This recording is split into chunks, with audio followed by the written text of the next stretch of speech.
राधा राधा श्री राधा वल्लभ लाल की, समस्त संत हरि भक्तन की, वृंदावन धाम की, सदगुरुदेव भगवान की जय। आस्था जी गुरुग्राम, राधे राधे राधे राधे। महाराज जी, महाराज जी, जब हम द्वंद युद्ध में अपनी इच्छाएं, सपने और माता पिता की तरफ से आपके फर्ज और जिम्मेदारी का हो तो किसे चुनना चाहिए? माता पिता का कर्तव्य है अपनी इच्छाओं को, अपने स्वप्नों को दबा करके, मातृदेवो हो पितृदेवो हो, माता पिता तो कभी उसका अमंगल नहीं हो सकता। जो अपने माता पिता की आराधना करता है तभी तो हमारी इच्छाएं पूर्ति होंगी, क्योंकि हमारे पास माता पिता की सेवा रूपी बल है। जो माता पिता की अवहेलना कर देते हैं वो 4 दिन की चांदनी, इसके बाद फिर अंधेरी रात, फिर वो जीवन भर वो शोक को प्राप्त होते हैं। आज तक हमको दुलार नहीं मिला जो हमें माता पिता की सेवा वो से मिला था। आखिरी मिलन यही था कि बिल्कुल आखिरी मिलन हमारा उनका था। बस वो ऐसे गले लगा के ऐसे जब ऐसे पीछे हाथ पीठ में फेरे ना, उस समय 13-14 वर्ष के थे। जाओ बच्चा भजन करो जाके, तो उस समय जो दुलार मिला था आज तक नहीं मिला। माँ से जो प्यार मिलता है, माँ जो गरम गरम रोटी बनाकर पवाती है, उससे जो पेट भरता है वो कहीं 56 भोगों में पेट नहीं भरेगा।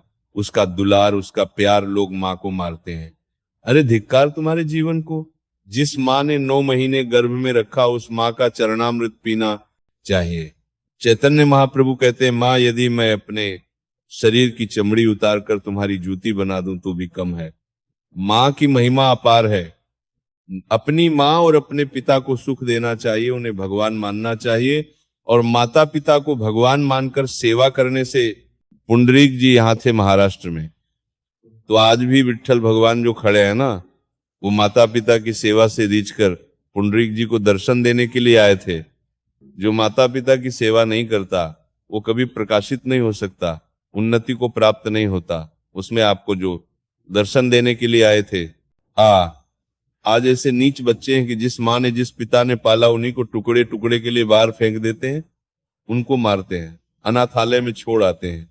अगर वो बिस्तर में टट्टी किए हुए तो डंडा से मारते हैं। ये बिस्तर में तुम्हारी माँ ने ही तुम्हें साफ करके इतना बड़ा बनाया, और आज उस माँ को सेवा का अवसर पड़ा तो तुम डंडा मारते हो, गाली देते हो। का अपमान।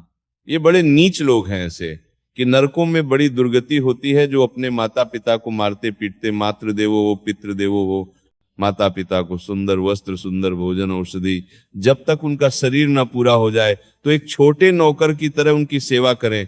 फिर देख ले उनका आशीर्वाद, माता पिता का बड़ा आशीर्वाद काम करता है, पूरे जीवन भर काम करता है। जब हमारे पिताजी हमको घर लेने के लिए आए तो चुपचाप बैठा रहा। उन्होंने कहा ये खड़े हो।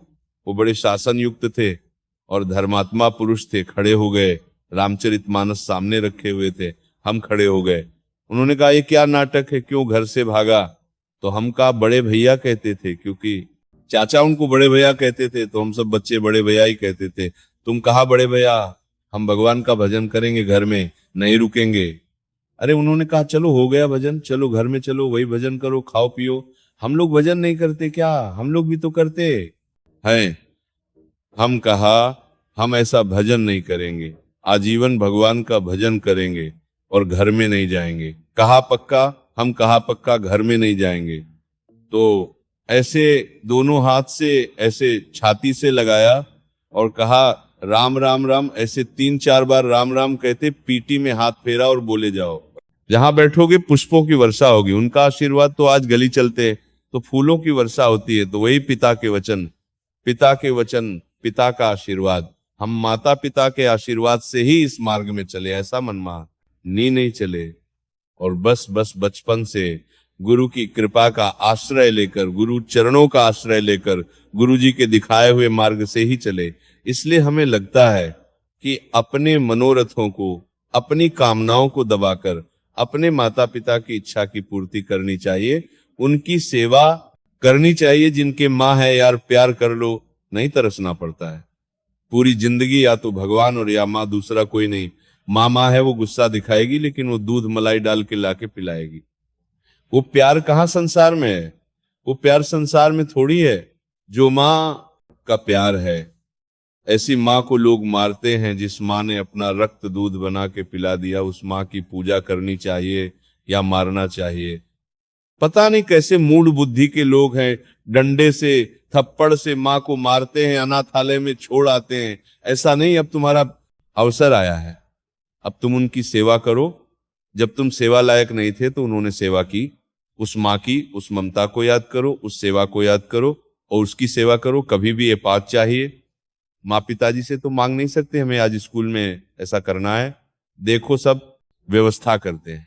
अब वो कहाँ से व्यवस्था करके, किसान आदमी के घर में वो लाख देते हैं, जाओ चुपचाप कोई जान ना पावे। ऐसे माँ जैसा प्यार यार हमें तो कहीं संसार में नहीं दिखाई देता। सब स्वार्थ युक्त प्यार करते हैं, निस्वार्थ माँ प्यार करती है। मेरा बेटा सयाना हो जाए, मेरा बेटा पुष्ट हो जाए, स्वयं न खाकर। अपने बच्चे को खवाने की जो आदत है वो माँ में है। अच्छे अच्छे पदार्थ बच्चे को पवा दिया, आप नमक रोटी खा के गुजारा करें। ये माँ का प्यार। हमें तो लगता है कि अगर माँ हो तो हम कह रहे हैं, फिर और किसी भगवान की जरूरत नहीं, अपनी माँ की पूजा कर लो, सबकी पूजा हो गई। माँ साक्षात भगवान का स्वरूप है। कल्याणी जी पुणे से राधे दे राधे राधे। महाराज जी क्या हम निश्चय और साधना के बल पर इसी जन्म में भगवान की प्राप्ति कर सकते हैं? इसके लिए भगवान की कृपा अनिवार्य है, भगवत कृपा की आवश्यकता है। भगवत कृपा से ही वो साधना बनती है जिससे भगवत प्राप्ति होती है। जो साधना हम करते हैं उसमें एक मलिनता रहती है। मैं करता हूं अहंकार, विमूढ़ आत्मा करता। मन्यते में साधना करता हूं तब तक भगवत प्राप्ति नहीं होती। जब तक ये मैं करता बसता है तब तक भगवत प्राप्ति नहीं होती। भगवान की कृपा से साधना हो रही है तो ये अहंकार धीरे धीरे भगवान के चरणों में समर्पित होता जाता है। जब ये अहंकार भगवान को समर्पित हो जाता है तब वो निर्मल मन भगवत साक्षात्कार करने।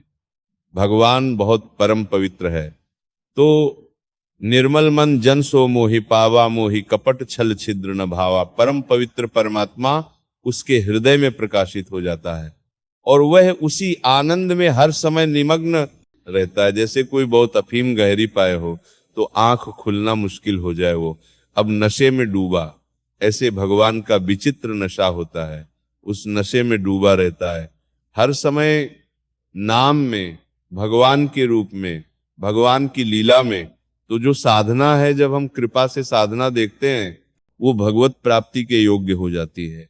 और जब हम साधना कर रहे हैं और कृपा का आश्रय नहीं लिए तो हमको गिरना पड़ेगा। काम क्रोध लोभ मोह मद ये हमको गिराएंगे, तब हम रोएंगे। फिर कृपा का आश्रय लेंगे, तब फिर साधना जो शुरू होगी वो भगवत प्राप्ति कराएगी। मीनाक्षी मौर्य जी लखनऊ से राधे राधे। महाराज जी भगवत प्राप्ति में सबसे बड़ी बाधा क्या है जिससे साधक को बचना चाहिए? अहंकार और भी बाधाएं हैं, परिवार से मोह होना, रुपए का महत्व होना, मान प्रतिष्ठा होना, पर ये सब धीरे धीरे नष्ट हो जाती है अहंकार कारण। सबसे बड़ी बात है, अहंकार जब तक बना रहता है तब तक जीव तो बना रहता है, जब तक अहंकार रहता है तब तक सारे दोष बने रहते हैं। संस्कृत मूल शूल प्रद नाना, सकल शोकदायक अभिमाना ताते। करे कृपा निधि दूरी सेवक पर। ममता अति भूरी मोह है तो धीरे धीरे नष्ट हो जाएगा। धन के प्रति प्रियता है, धीरे धीरे वैराग्य हो जाएगा। जो साधना भागवतिक है इसमें भी अहंकार बना रहता है। ये अहंकार जब तक गलित नहीं होता तब तक भगवत प्राप्ति नहीं होती। तो भगवत प्राप्ति में सबसे बड़ी बाधा है देहाभिमान, अहंकार। मैं पुरुष हूं, मैं स्त्री हूं, मैं देख रहा हूं, मैं सुन रहा हूं, मैं कर रहा हूं, मैं भोग रहा हूं, मैं ऐसा करूंगा, मैंने ऐसा कर लिया। ये जो भगवत प्राप्ति में बाधा है, अहंकार नहीं कोई पूछ नहीं रहा तो आप अपने आप क्यों बता रहे हैं? आप अपने मुख से अपनी साधना को क्यों बता रहे हैं? यही चीज हमारे भगवत प्राप्ति में बाधक है। इसी को शांत रखना चाहिए, इससे देहाभिमान पुष्ट होता है। ये बातें हमें नहीं, जब कोई दूसरा कहे महाराज जी 12 ज्योतिर्लिंग के इधर, अरे हमारी कहाँ समर्थ है? तो भगवान शंकर की कृपा से हो गया, ये तो गुरु जी की कृपा से। वो चुप अपनी बात कहे ना। अगर कोई तुम्हारी प्रशंसा करे तो उसे काट दे कि मेरी कहाँ सामर्थ्य थी, ये तो गुरु जी की कृपा से हो गया। भगवान शंकर चाहते थे तो उनके दर्शन हो गए, नहीं। हमारी सामर्थ्य कहाँ? ऐसे दैन्यता से अहंकार को काट करके भगवान की प्राप्ति की जाती है। अहंकार सबसे बड़ी बाधा है भगवत प्राप्ति होने में। अहंकार रूपी महल में ही काम क्रोध लोभ मोह मद मत्सर ये सब रहते हैं। अहंकार नष्ट हुआ, मूल जड़ नष्ट हो गई तो सब ऊपर की डालें पत्ते सब सूख गए। अहंकार नष्ट हो गया तो निष्काम हो जाएगा, वो वैराग्यवान हो जाएगा, वो शुद्ध ज्ञानी हो जाएगा, वो भगवत प्रेमी हो जाएगा। मूल है अहंकार का नाश होना, और ये सत्संग से और गुरु चरणों का आश्रय लेने से और सबके प्रति नमन भक्ति करने से ये नष्ट हो जाता है। पहला खूब सत्संग करो, दूसरा गुरुदेव के चरणों का आश्रय ले लो, और हर काम हमारा गुरुदेव की कृपा से होता है। और जो भी मिले उसको नेत्रों से प्रणाम करो, सबको, सब कोई भी आए तो पहले उसे प्रणाम करो, फिर मृदु भाषा से उससे वार्ता करो, क्योंकि सबके हृदय में भगवान विराजमान है।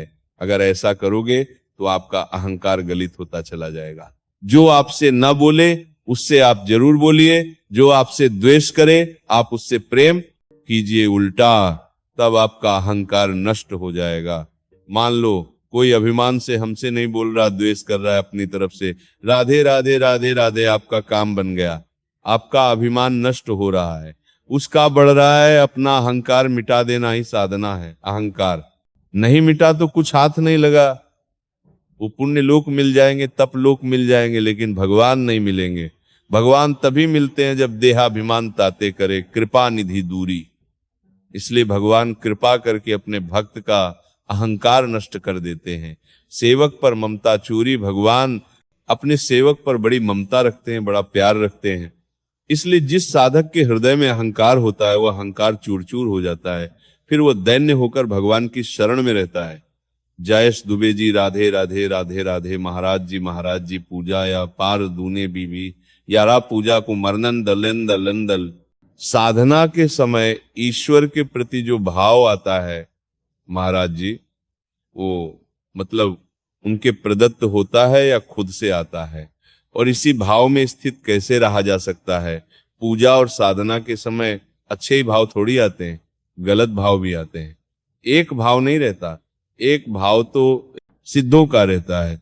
साधकों में कभी अच्छे भाव आते, कहो रोना आ जाए पूजा करते करते और नाम जप करते करते आनंद में रोना आ जाए, और उसी क्षण कहो गंदी बात आ जाए। जिस समय आप रो रहे हैं उसी समय गंदी बात आ जाए तो वे रजोगुण तमोगुण सतोगुण के प्रभाव से अंतःकरण में भाव उठते रहते हैं। अभी वो दिव्य भाव नहीं है।